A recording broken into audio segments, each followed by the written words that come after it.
Hello, everyone. It is 2 o'clock in Manila and it's time to start. Welcome back to Accelerating the Circular Economy, integrating circularity into programs, projects, and policies. Welcome to session 1 of quarter 2 of our training series. We have 2 sessions for this quarter focusing on policies. And today we are going to be learning about the overview on circular economy policies and getting updates on the Global Plastics Treaty. So welcome to session 1. I am Ana Oposa. I am the Marine Conservation and Circular Economy Specialist, a consultant for the Climate Change and Sustainable Development Department of the Asian Development Bank. So as you may already know, if you attended the first session, we have this capacity building program for Asian Development Bank staff and participating developing member countries of the TA669, promoting action on plastic pollution from source to sea in Asia and the Pacific, prioritizing and implementing actions to reduce marine plastic pollution around circular economy principles, policies, project design, and global plastics treaty opportunities for scaling up investments supporting plastic circularity. So some of you were present during the first session, which was held in February at the ADB headquarters called Getting in the Loop. And we spent 3 days together learning about finance, about policies. And on the last day, we visited a circular economy facility outside Metro Manila. For quarter 2, for this week and next week, we're going to be taking a deeper dive on policies for circular economy. And in July, in a couple of months, we are going to learn more about finance mechanisms and how we can better finance the circular economy. And for the final session, which will take place in October in person, we're going to see each other again at the ADB headquarters.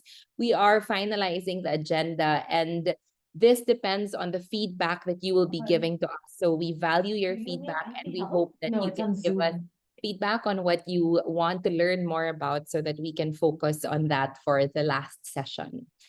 So the program focuses on providing a clear understanding of circular economy or circularity principles beyond solid waste management and recycling. But of course, waste management and recycling are big components or big topics in circular economy. And for this quarter, we want to deepen our understanding of existing and potential policy and governance mechanisms and share case studies of legal and policy frameworks being implemented in the developing member countries. So what are we going to learn about today? We have a packed but short program. We're going to be kicking things off with updates from James Baker, who will tell us what the movements and activities have been since we last saw each other in February. And then we are going to hear from Maria of the UNEP, of the UN Environment Program, on an overview of circular economy policies and legal frameworks. And then we are going to hear from Rocky, who you might be familiar with as our representative, to be talking about the Global Plastics Treaty. Then we'll have time for question and answer. And as the presenters speak, you can drop your questions in the chat as well. And then we will end with reminders for the next week's session. So the views expressed by the speakers, presenters, facilitators, and panelists in the training sessions and all across the 4 training sessions are the views of the individuals and do not necessarily reflect the views or policies of ADB, its board of governors, or the governments they represent. So just a couple of reminders, we do have live translation features on Zoom. So if you would like to hear the presentations in Thai, Vietnamese, and Bahasa Indonesia, you can click on the interpretation sign at the bottom of your Zoom app. You'll see a little world icon there, and you will see different languages pop up, and you can toggle and you can click that to hear your preferred language. Other reminders, the presentations you will hear today will be uploaded on Development Asia, our knowledge collaboration platform. So the link will be shared to you after the workshop along with the key takeaways document. And we hope you received the key takeaways document that we developed after the first training. And if you haven't, please let us know so that we can send a copy to you. You can also click on the link for the ADB collaboration platform with the Circular Economy Data Room, so you can look at past knowledge products, and past webinars are there.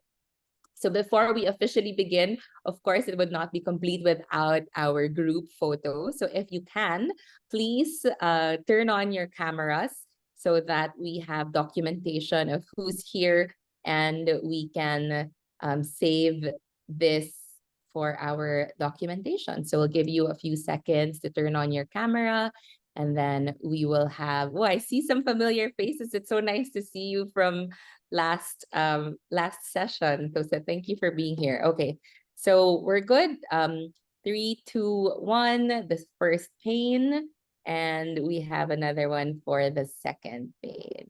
It's so nice to see you all. Looking great. Thank you. Okay, you can turn off your cameras if you like. So then we have our group photo ready. I see some northern lights in the background. I like that. Okay, so now we are going to hear from James Baker. He is a senior circular economy, climate change and plastics recycling professional specializing in applying industrial scale solutions to address ocean and land-based sustainable development goals. He is responsible for leading ADB's regional marine plastics reduction programs, and he will be giving us updates since our meeting last February. So over to you, James. Great, Anna. Thank you very much for a wonderful introduction, and thank you everybody for joining us again at this, the second part of our circular economy training. It's been a busy and exciting period since we last saw each other in headquarters in February. Obviously, we have had the development of the plastic credit bond issued by Citibank and the World Bank, which has mobilized, energized the discussions around plastic credits, around alternative market-based mechanisms for promoting circularity. This is an area that ADB is very actively involved in, and hopefully we will be moving forward with our own activities in plastic credits, in biodiversity credits and bonds associated with that. So very exciting time. Equally, we've just had INC4 for the Global Plastics Treaty, which Rocky is going to tell us more about later on today. Some very interesting discussions, some very challenging positions. We look forward to INC5, but it's looking increasingly challenging, increasingly exciting as we move towards the end of the year and finalizing the content of the Global Plastics Treaty. And ADB will be there supporting you all as we have been, and hopefully more. I remind you all that we are working, and a lot of the activities in the TA at the moment are designed to support compliance with the Global Plastics Treaty, support national activities and national action plans. So do reach out to us as you're preparing for INC5. Myself and Erin are down in Indonesia at the moment, working with our city, Cirebon here, and presenting the city level action plan tomorrow and moving into the digital phase. So that our TA work for circular economy is progressing very quickly. Our work on the plastic summit and further up the value chain is also progressing. So exciting times for ADB. We are matching the pace, the excitement, and the development of circular economy within our developing member countries, and moving forward to take the lead in that. So very excited with that. And also we're expanding beyond plastics with increasing work in bamboo, in electrical vehicles, in waste management, in bioplastics, looking at all of these options for substitution, for circular economies, for systems dynamics, looking at how circularity, sustainability can involve itself in a wider range of activities within policies, within activities, and within projects. And as we move forward today, we thank Maria Hughes very much for joining us from UNEP. As Anna mentioned, she's going to talk to us about policies, about legal frameworks, and give us the benefit of her experience and knowledge through COBSI, through UNEP, and benefit that. And then as we move on to the second part of today, we're going to have Rocky give us, feedback from the ground in INC4. He's been there all the way through, He's been involved in a lot of these discussions, so it is a genuine first-hand account, which we thank him for. I think we have to be a bit careful with him because his voice is getting tired after lots of traveling and lots of talking, but I know he will have a lot to share with us. So a very exciting session today, a packed agenda. So Anna, back to you. Thank you very much. Thank you so much, James, for sharing these exciting updates. So we have updates on the plastic credit bond, the Global Plastics Treaty. You and Aaron are currently in Indonesia, moving the activities that are based there along. And I like how you mentioned that we're expanding our work from beyond plastics, looking into bioplastics, e-vehicles, bamboos, and the use of the term system dynamics, because that's really what circular economy is about. It's not just about plastics or energy or water, but how these different sectors work together. So now we're going to take a quick pause right before our first speaker to check on our participants' knowledge. So we're going to launch a Zoom poll, a quick Zoom poll, to check on what you think is your current knowledge of circular economy policies on a scale of 1 to 5, 1 being very low and 5 being very high. You'll see it on your screens, so you will be able to vote, yes. And the second question, if you scroll down a little bit, is it clear to you how circular economy policies and legal frameworks can be applied in your current role? So you can answer yes if it's clear, unsure if you're not so clear, and no if you have no idea at all. And there are, of course, no wrong answers. This is just to test the level of confidence and knowledge in the room. So we're just doing a quick scan of the room. So we have about 19 participants who have answered. We're waiting for a few more because we only have half of the participants. Okay, I see it increasing. So far, the collective knowledge in the room for the knowledge of circular economy is 350. 48% have answered 3, so somewhere in the middle. And then for number 2, wow, 61% answered that it is clear, while the others have said they're unsure. So no one has answered no so far. So we have 68 of the participants have answered already. So we'll just wait a few more seconds, but it seems like, ooh, some people are catching up. Okay, we have 26% have answered, 74% of people have answered. So I think that's pretty good. I see it moving some more, but it's a good 52% of the room, of the Zoom room has 3 as the answer to the first question, and 62% have said yes, it is clear that how circular economy policies and legal frameworks can be applied. So I think we have enough. We can end the poll already, and we can proceed to our first speaker for today. And I'm really excited to listen to her presentation. So Maria Hughes is the Associate Program Management Officer at the UNEP Regional Office for Asia and the Pacific. In her work, she focuses on accelerating circularity and sustainable consumption and production in collaboration with regional and global partners. Prior to joining UNEP, Maria gained experience on accelerating the circular economy on a global level through the World Circular Economy Forum and by working with a network of stakeholders from the public and private sector. Calling in from Europe at this hour, thank you very much, Maria. Over to you. Thank you very, very much, Anna, for the warm introduction and the warm welcome from James and everyone. It's a pleasure to be here today. And indeed, it's already 8 o'clock, so regards from Italy. But my name is Maria Hughes, and I'm actually from the UNEP Regional Office, UN Environment Program Regional Office for Asia and the Pacific. So I am based in Bangkok. And I'm also seeing some familiar names and faces in the participants. So very, very happy to be here today. So I'll actually be talking today. I was asked to talk about policies for circular economy, and I'm just about to open my slides. I think you could see them now. Yes. Okay. So kind of, and maybe one could say that I will give a bit of a brief overview of policy approaches, policy development approaches for a circular economy, and some case examples, or kind of existing examples from this region. As said, I work on circular economy quite cross-cuttingly in Bangkok, in our Asia and the Pacific office, but I'm very, very interested to also hear your thoughts and questions, as I'm sure that on a national level there are a lot of very there's the expertise is in the room.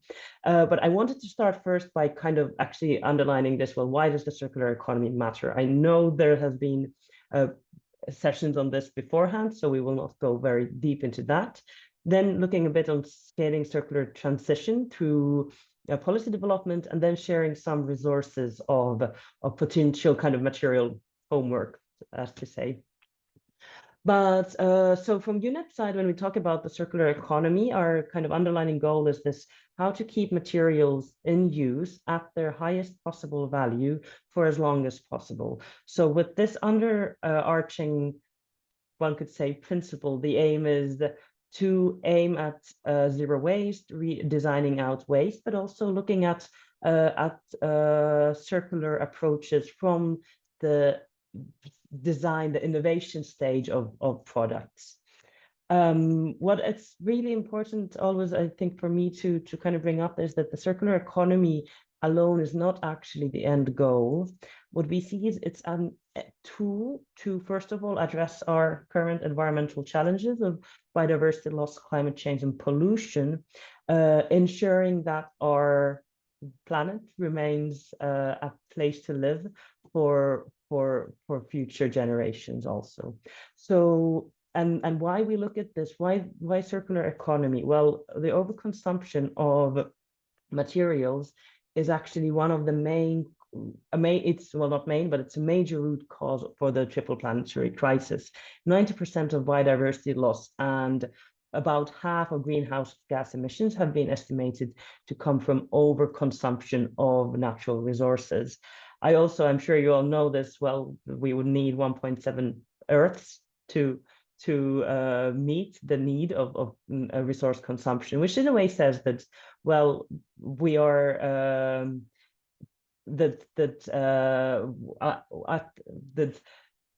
looking at consumption patterns, sustainable consumption and production is essential to meeting our global goals.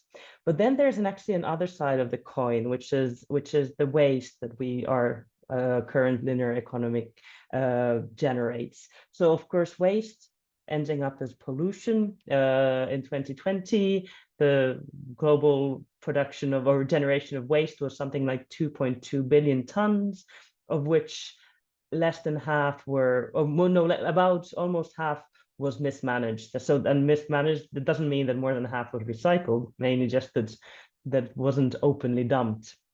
So this is, of course, the costs and the efforts that go in. And again, I'm sure that there's a lot of expertise in this in the room that go into actually addressing this waste issue, which in the first place also generates additional issues and pollution.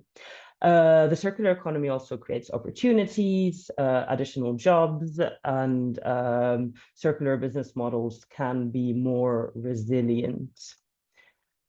But then if we look at then that, well, what does it mean on a policy side? What's scaling, what are examples of scaling circular economy through policy development? And I wanted to share this relatively complex graph that is actually from our circularity platform at UNEP, which tries to showcase the role of circular economy throughout the value chain, kind of throughout life cycle of products. So you can see you start from the extraction of resources to the production phase to use and end of use. And the guiding principle for circular economy actions, including policy development, should be the orange reducing by design. So at each stage of the product's life cycle or the material's life cycle, looking at, well, how do we reduce our waste problem by design.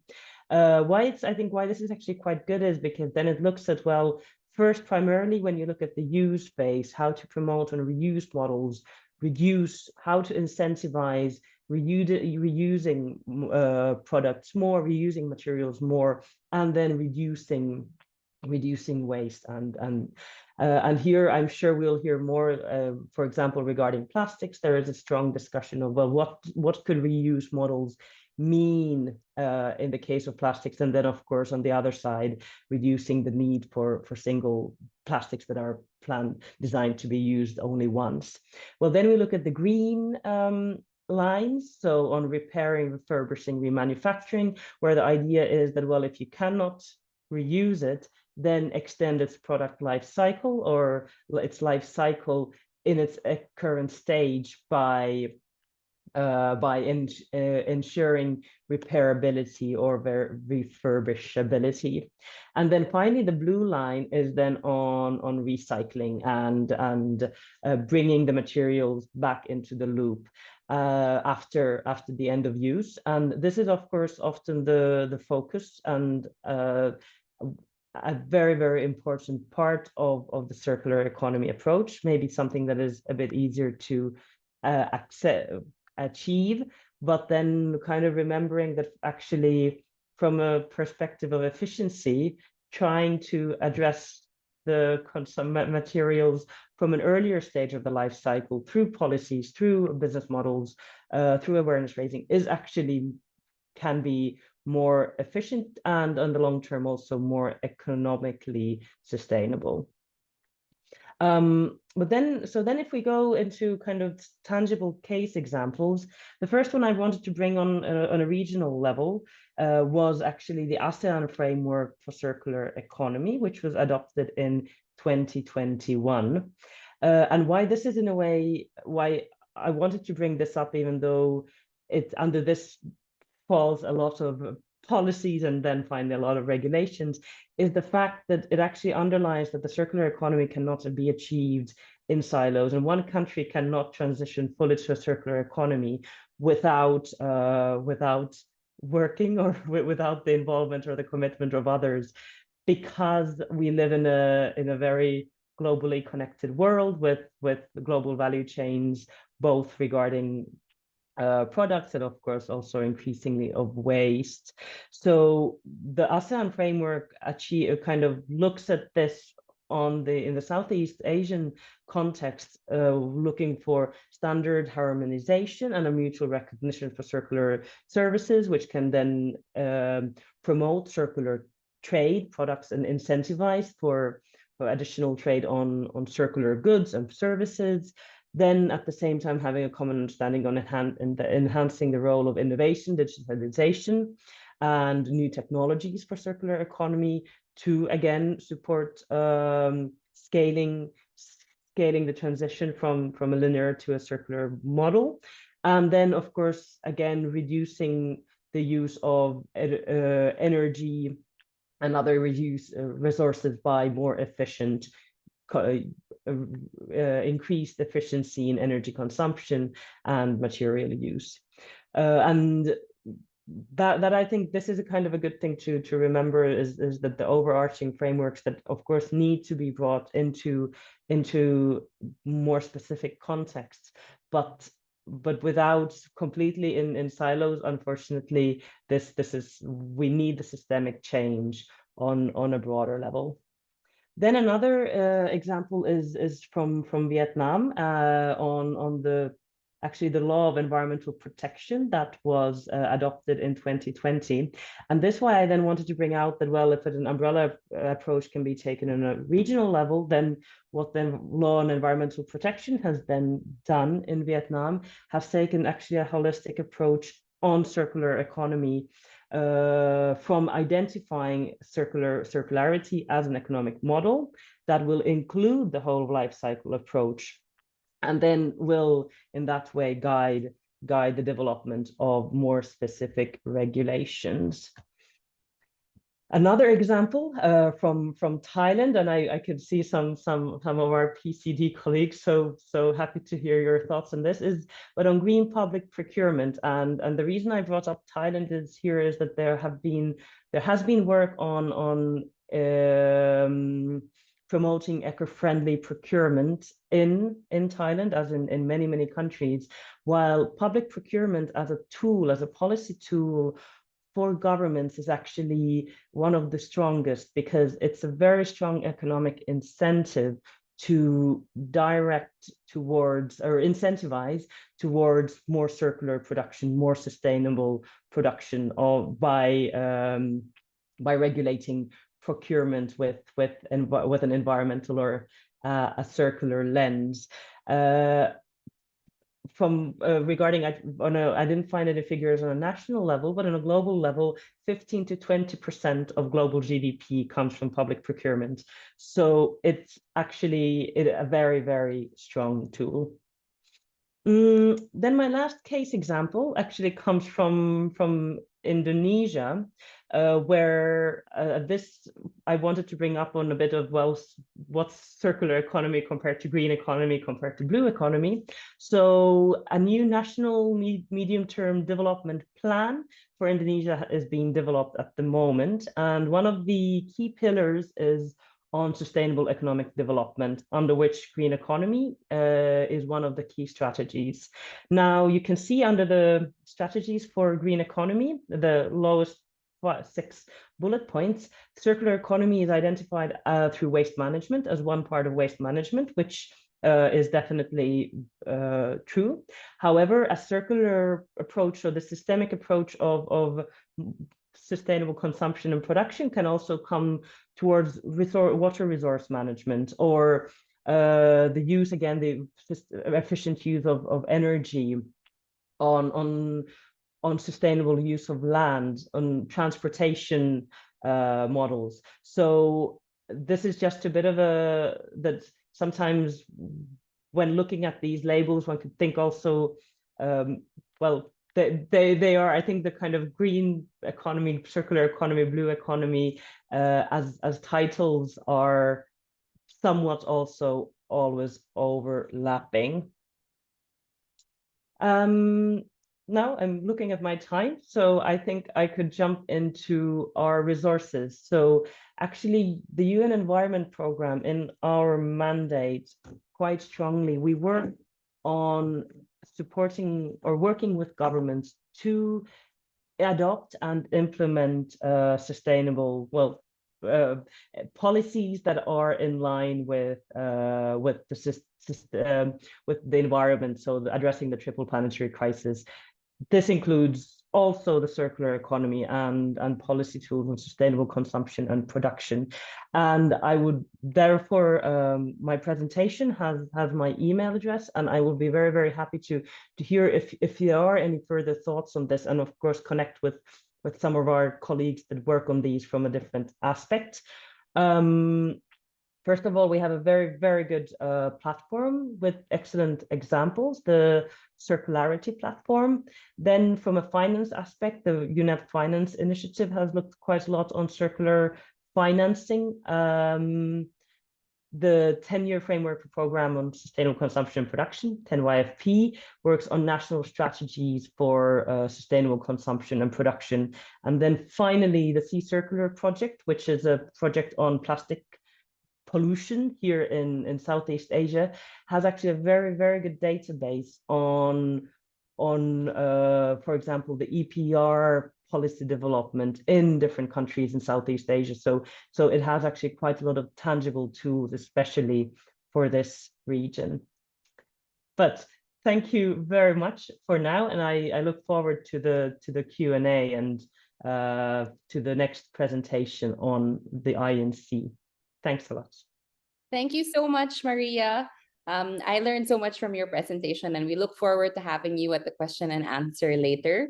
So our next speaker is someone who might already be familiar with most of you, because he has been speaking about the Global Plastics Treaty for the past year in different ADB events. So our next speaker is Roger Joseph Rocky Guzman. He's an environmental lawyer and policy specialist with extensive background on ocean issues. He's held positions in various nonprofits and international organizations where he has led projects from marine conservation and plastic pollution to fisheries management and strengthening environmental rights. Fresh from Ottawa, Canada, let's all welcome Rocky Guzman. Rocky, over to you. Thank you very much, Anna, for that kind introduction. Hello, everyone. Just share a sec.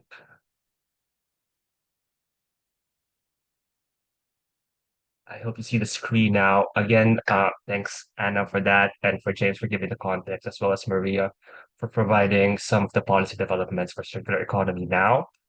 As Anna mentioned, I have been in Ottawa 3 weeks ago for INC4, and for this session, I'll be happy to share progress on the Global Plastics Treaty, updates for INC4 or the International Negotiating Committee Session 4, and what happened 3 weeks ago. Now, for this session, I know some of you also have been there, possibly, and I have provided some context in the past presentations, but for this particular session, I'll be looking at giving an overview, just a refresher on the timeline where we are now in the whole treaty negotiation process, then some key outcomes and the discussions that were had in the Ottawa round, as well as some key next steps and possible activities leading towards the next and the last, possibly last negotiating round in November. And as we go through this, I'll also be speaking as to where ADB can come in and fits in all in this whole conversation in the plastics treaty process and implementation later on. Now, I've mentioned, you might have heard me in a number of presentations before on what the plastics treaty process is and where it started. And just a refresher, again, this was born out of a UNEA resolution in 2022 entitled End Plastic Pollution Towards an International Legally Binding Instrument, or ILBI, as you may have heard. So right now, currently, we are more than halfway through the process. We had one negotiating round in 2022 in Uruguay, two last year in Paris, as well as in Nairobi. Then we had the first one this year, 3 weeks ago, from April 21 to May 1 in Ottawa. And then we'll have possibly the last one in accordance with the UNEA resolution in November this year in Busan, the Republic of Korea. And once we have the text finalized in these 5 negotiating committee sessions, this will be up for discussion in the Diplomatic Conference of Plenipotentiaries that is scheduled in the first half of 2025. And if all else comes true, this will be up for adoption of the instrument and opening to signature of member state parties in 2025. Again, if all goes well. So again, in Ottawa, ADB sat as an international governmental organization observer, and we joined over 2,500 participants from governments, civil society organizations, other IGOs, as well as multilateral development banks as well in the negotiating round. Now, that would lead again to the last round, possibly INC5 in Republic of Korea in Busan from November 25 to December 1, 2024. Now, after that brief timeline on where we are, I'd like to go straight and draw some attention to specific issues that were discussed in more detail and where positions have been more divergent in the past, in the week that we had negotiations in Ottawa. Now, I'm going through a brief rundown of some key elements of the potential treaty, the ILBI, and this includes the preliminary provisions, the operative provisions, which includes the core obligations, the control measures, and potential voluntary approaches as well. And later on with the implementation and compliance provisions, which includes financing as well as compliance and implementation. Now, just quickly on the preliminaries, there have been questions again and again on whether it should have more standalone articles or provisions on principles and objectives. Now, this is important as this would guide in the interpretation of the provisions of the instrument later on. So there are questions as to whether there should be specific provisions on that. Now, specifically on these four next items, this is where a lot of substantive discussions and debates happen. And specifically, this has to do with the scope. Now, some parties argue that the scope is already defined by the UNEA resolution on what the full life cycle is, although this is unclear whether it includes upstream measures or only a specific part of the life cycle, specifically downstream waste management. Some wanted to have a full definition of the scope in the instrument, while some others, specifically the like-minded group, which is a group led by oil-producing countries, specifically Saudi Arabia, Iran, Middle East countries, as well as Russia and China, wanted to limit the scope to downstream waste management, and the whole instrument would only apply to waste management measures and not apply to production and regulating uh, primary plastic polymers. Now, in relation to that, there was also discussion on primary plastic polymers. And again, there were some positions to delete that provision, arguing that it goes beyond the scope as they saw it. And this also applies to provisions on chemicals and polymers of concerns. Some parties wanted to have globally binding provisions through lists in the annex for these chemicals and polymers of concerns, while some others, stating that this should not be included within the scope, wanted an entire deletion of this provision.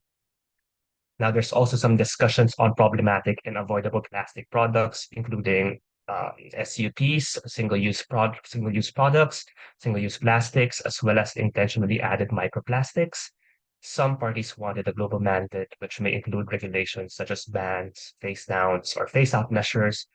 But most parties cited the need for more intersessional work or work between this round and the next round in Busan to establish the criteria for what these problematic and avoidable plastic products are. Now, aside from those key issues that look upstream more in the life cycle of the plastics, there were also some discussions on product design, composition, and performance. And in this aspect, there was quite some convergence that there should be some regulation on product design, but it goes as to whether it should be mandatory versus voluntary in terms of imposing these product design measures. There's also some discussions on a potential provision on extended producer responsibility. Some parties wanted to have more of a voluntary EPR scheme depending on their national circumstances, but some others wanted to have a more ambitious scheme that would provide, where the instrument would provide more accountability mechanisms and global standards for EPR. Now, mostly a lot of parties wanted the EPR to consider national circumstances and capabilities, while some others have the position to delete EPR provisions altogether.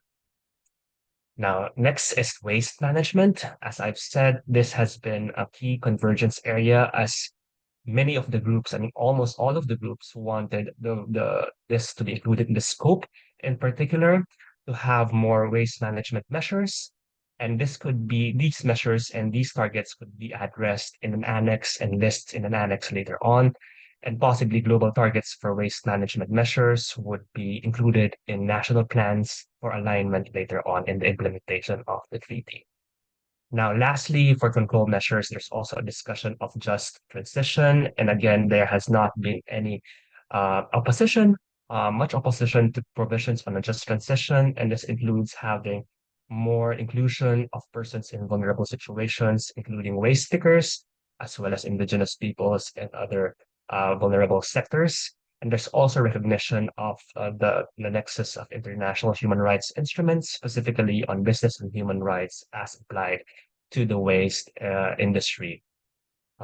Now, again, I'm speaking these control measures and core obligations as to what came about in the discussions. And again, there are very divergent views, but you can see now that there are some streamlined options that are being discussed, and these are some of them that we are likely to see again in the discussions in INC 5 in Busan.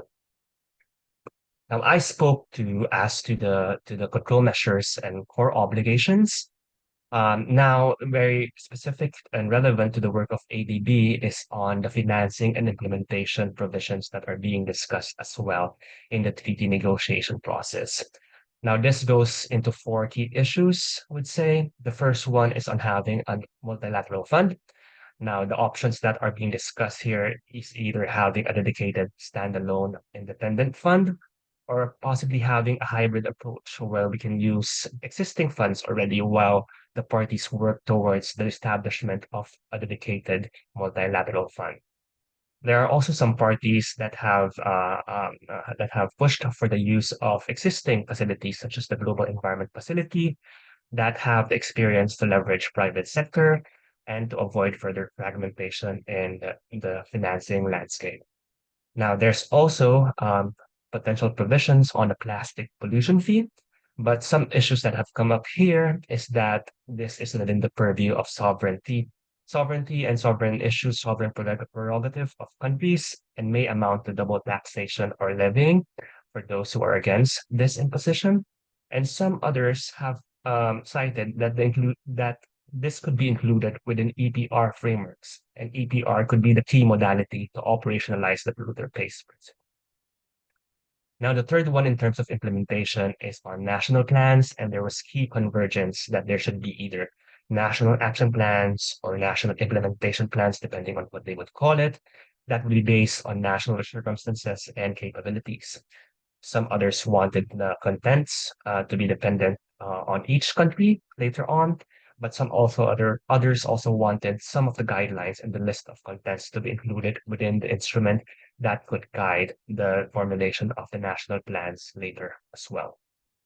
Now, lastly, there's also some discussions on implementation and compliance. There has been some support to have an implementation and compliance committee, but this committee is looking likely to be facilitative and would not provide punishments for non-compliance as a mechanism. In this way, it would respect national sovereignty and consider national circumstances of the countries involved. Now, with those 3 slides, I gave a quick rundown of some of the key issues that were discussed in the 10-day negotiating round in Ottawa. But I'd also like to draw some light on some key financing issues. Now, these key financing issues not only look at the negotiated text that we're looking at right now, but also some corridor discussions within the treaty negotiations. This includes having stronger innovative finance. And a key highlighted output for this is the outcomes-based financing and how it aligns with plastic credits and extended producer responsibility. Now, outcomes-based financing ties payments to the achievement of outcomes, for example, on plastic collection or recycling, and can provide upfront capital for those who need it. What was highlighted within the negotiations was World Bank's project on $100 million plastic waste reduction linked bond, which looks at payments linked to reducing plastic pollution and the use of Vera, an independent carbon and now plastic registry, as the asset class to be used for payment, and Vera as the independent certifier and third-party auditor of the outcomes that are actually happening on the ground. So central to this arrangement is plastic credits, and this is interesting how it plays out later on in the plastics treaty implementation in the use of plastic credits as the asset class for payment of these bonds and other innovative finance instruments. Now, there's also the discussion of the plastic pollution fee. Specifically, there was a proposal from Minderoo Foundation to have a $60 to $90 per ton fee on polymers that would apply across the value chain. But again, this has been the subject of polarizing discussions among states, particularly among the like-minded group, as well as some other groups on the other side, including Pacific, Small Island Developing States, the African Group, and the High Ambition Coalition, who wanted more ambitious measures for the treaty. Now, on the multilateral fund, again, there were some issues on questions on the length of establishing that fund and the governance procedures and the contributions and how it would align with the common but differentiated response. and how to channel resources from EPR, money that is from the EPR frameworks, and how that would channel to the multilateral fund later on. Again, in multilateral funds, what was highlighted was the example of the Montreal Protocol and how the clearinghouse facility they have been cited as one of the success stories for the multilateral funds, and that can be looked at later on. Now, for the next steps, actually, this negotiating round in Ottawa has been quite productive. We have had the compiled text, and this was circulated last week. From 80 pages in the revised draft text a few months ago, we have around 60 pages, which is quite, which is still a bit of progress, I would say, and streamlines some options as opposed to the previous iteration. Now, that would be the basis for the negotiations for INC5 in Busan. And there was also the establishment, the mandate for the establishment of a legal drafting group at INC5 who would work alongside the parties for a quicker legal drafting of the treaty in that negotiating round. Now, most importantly, I think, and that came about from this negotiating round in Ottawa was the establishment of two ad hoc working groups. The first one is would analyze potential funding sources and means that could be mobilized for implementation, including the establishment of financial mechanisms and catalyzing financial flows, and where ADB could be interested to look at as well. And the second one is the establishment of a working group on establishing criteria and non-criteria based approaches with regard to plastic products and chemicals of concern, specifically looking at the product design and recyclability. Now, there might be possible meetings during the intersessional period that would look specifically on these two working group issues. Now, just quickly on the key takeaways, I know this has been a quick overview, but this negotiating round looked at a lot of streamlining and bracketing on elements where there is no consensus. But the real issue that's being looked at is the scope of the instrument and what the full life cycle of plastic entails. Now, most parties are committed to finishing within this year as mandated by the UNEA resolution. But again, if we really finish, there might be a possibility of a compromised ambition. The intersessional work that was mandated will be instrumental to inform the parties in INC5, but curiously, a proposal for the consideration of primary plastic polymers as intersessional work was not considered, and the exclusion of this may forebode the potential content of the plastics treaty later on. Now, some convergences emerging on low-hanging fruit issues such as waste management, plastic product design, and just transition. But again, the hard questions and the decisions will again be discussed in INC5, and this includes the scope and what the full plastic life cycle is. Now, I'll end there, Anna. These are just some of the where ADB can come in and some of the existing finance facilities, but I have discussed this previously in the last CE training.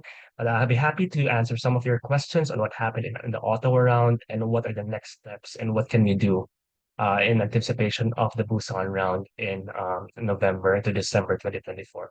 So I'll end there, Anna, and hope this has been helpful. And again, happy to take any of your questions later on. Thank you very much. Thank you so much, Rocky. So I'd like to bring back Maria and Rocky on the Zoom stage, our virtual Zoom stage, so that we can get some questions. You can drop your question for the participants. You can drop your questions in the chat if you have any. I also received some direct messages. Maybe you're shy to ask your questions in the chat.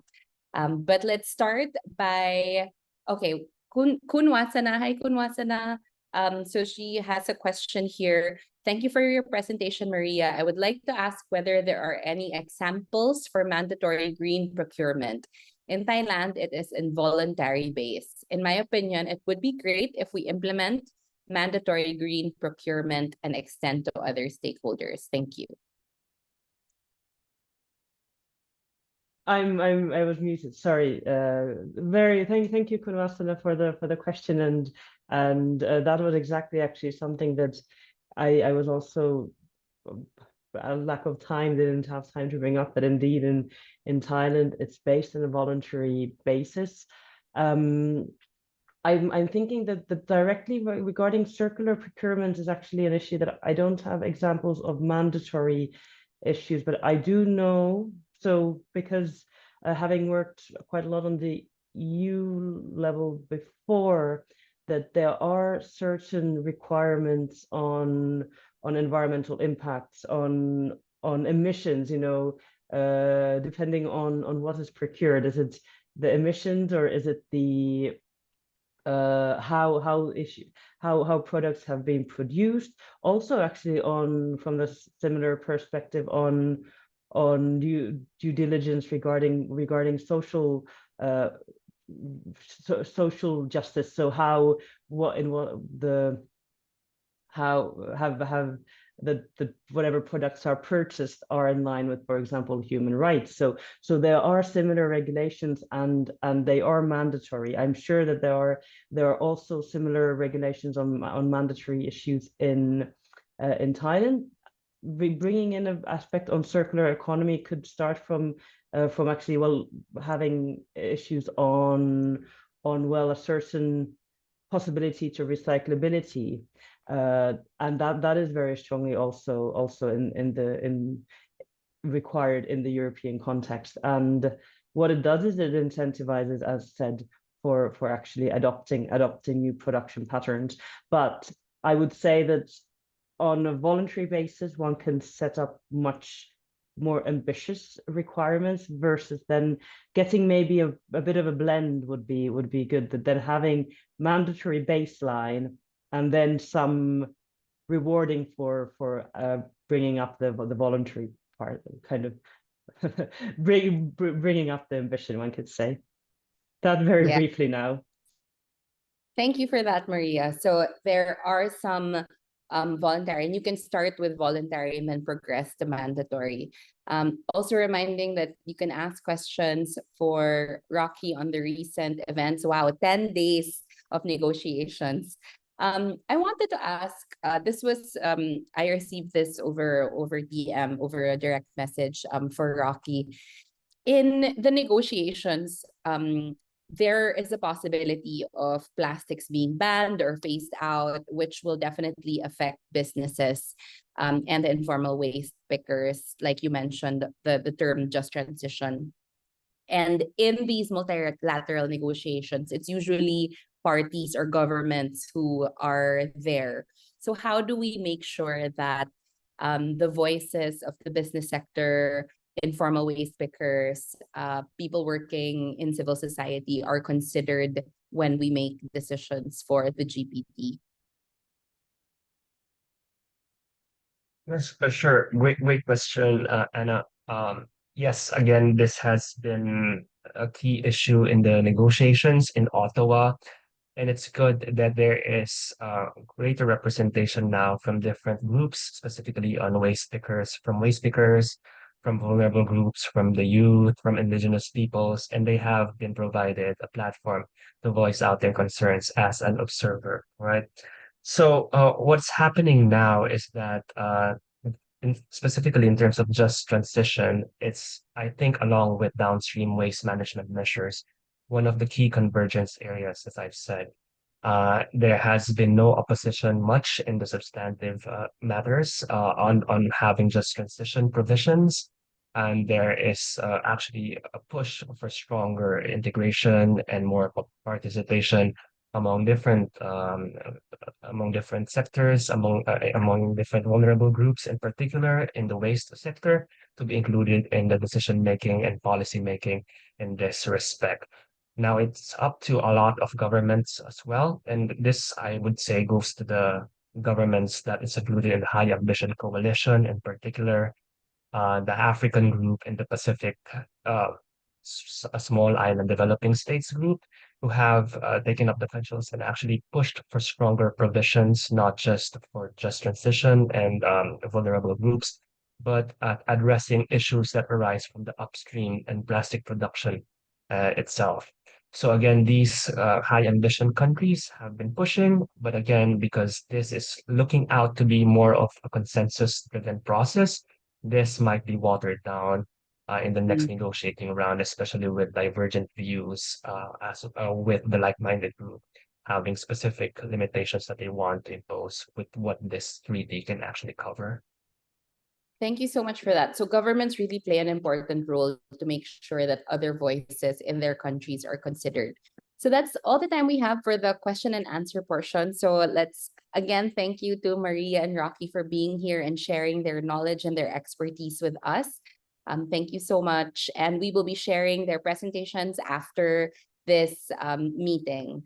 So we want to thank everyone for coming, but we also want to remind you that next week we will have part 2, and we are going to be looking at case studies in Asia, particularly in the People's Republic of China and extended producer responsibility. We also have a discussant from ADB who will react to the presentations, and then some closing remarks from James on what we can expect in the next few months. When you exit this call, you will get a post-event survey. So please make time to answer. It's just a few questions. We want to know your thoughts. And as I said earlier in the call, we are shaping the agenda for the October session. And we hope that your input will be there. So if you have suggestions or if there are specific topics or speakers that you want to hear from, please let us know in the post-event survey. So on behalf of our team, thank you so much for being here. We hope to see you next week. And in July, we also want to thank, of course, James, Maria, and Rocky for sharing their time and expertise with us. So we'll see you next week, same time, same link. And thank you for being here.